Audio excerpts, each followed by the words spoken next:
78% of NFL players are broke within 3 years of retiring. Not struggling, not cutting back, broke. That number comes from a 2009 Sports Illustrated investigation that surveyed hundreds of former players and their financial advisors. It has been cited by the NFL Players Association, financial planners, and economists ever since. And every time it gets mentioned, the explanation is the same. They spent too much. They trusted the wrong people. They didn't know how to handle money. That explanation is not wrong, but it is incomplete. And the part that gets left out is far more interesting, because the real story isn't about the players at all. It's about the system they walked into. The median NFL career lasts 3.3 years. Not a decade. Not long enough to vest a full pension in most cases. 3.3 years. The average salary across all positions is $2.7 million per year. That sounds like generational wealth. And it would be, if the player kept most of it. Here's what actually happens to that $2.7 million before it reaches a player's bank account. Federal income tax takes 37% off the top. State income tax varies by game location. NFL players pay taxes in every state they play a game in. That's called the jock tax. A player on a team in a no-income tax state like Florida still pays California rates every time they play the Rams or the 49ers. Agent fees take 3%, standard across the league. After tax and agent fees, a player earning $2.7 million takes home approximately $1.4 million. Still sounds like a lot. Keep going. The moment a player gets drafted, a clock starts. Not the career clock, a different one.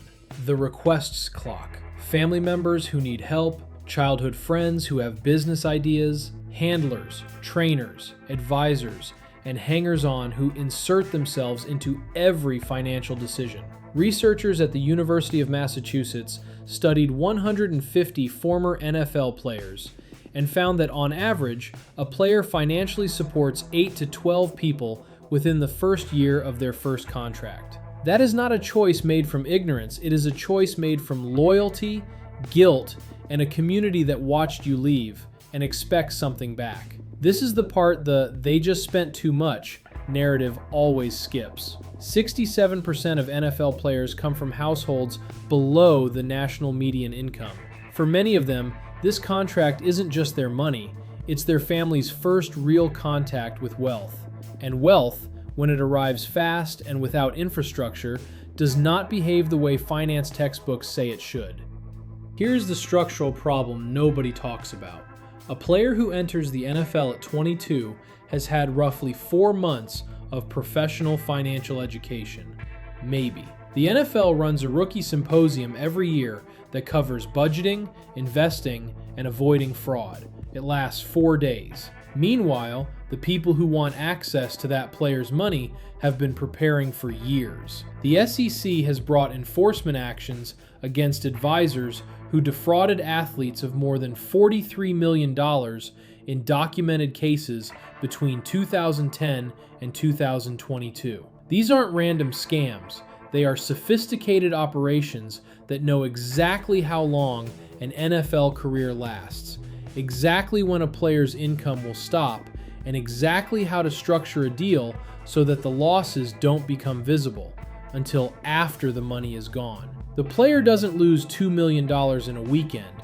They lose it over 4 years in a restaurant that never turns a profit, a real estate deal that quietly collapses, and a music label that burns through cash without releasing a single record. Here is the number inside the number. To qualify for the NFL's pension plan, a player needs 3 credited seasons. A credited season requires being on an active roster for at least 3 regular season games. The median career of 3.3 years means a significant portion of players are right on the edge of that threshold, or just below it. Players who don't qualify get nothing from the pension. No monthly payment, no safety net, just whatever they saved. And the ones who do qualify, the pension for a player who retired before 1993 pays as little as $470 per month. This is not an accident. This is a structure. And like all structures, it was built by someone for a reason.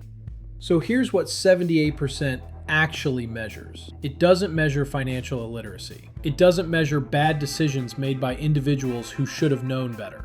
It measures what happens when you take people with no generational wealth, give them a large but time-limited income, expose them to a financial services industry that is specifically optimized to extract that income, surround them with legitimate social obligations that culture demands they meet, and provide 4 days of financial education to counteract all of it. 78% isn't a failure rate, it's a design. So when you hear that 78% of NFL players go broke within 3 years of retiring, now you know what it actually means. If you want more numbers that reveal how the world actually works, the link to our free guide is in the description.